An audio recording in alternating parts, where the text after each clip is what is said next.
ఫిబ్రవరి 7, 2024 బుధవారం సౌమ్యవాసరే. శ్రీ శోభకృత్నామ సంవత్సరం ఉత్తరాయణం, హేమంత ఋతు, పుష్యమాసం, కృష్ణపక్షం. తిథి ద్వాదశి. ఉదయం 10:50 వరకు. తదుపరి త్రయోదశి. నక్షత్రం పూర్వాషాఢ. రాత్రి 2:49 వరకు.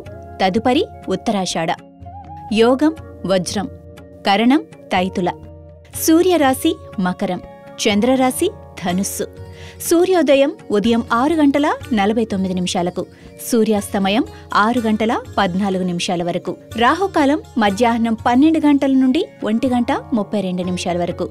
యమగండం ఉదయం 7:30 నుండి 9 గంటల వరకు. వజ్యం మధ్యాహ్నం 12:50 నుండి 2:23 వరకు. దుర్ముహూర్తం మధ్యాహ్నం 12:07 నుండి 12:53 వరకు. అమృతకాలం రాత్రి 10:18 నుండి 11:51 వరకు. సర్వేజన సుఖినో భవంతు.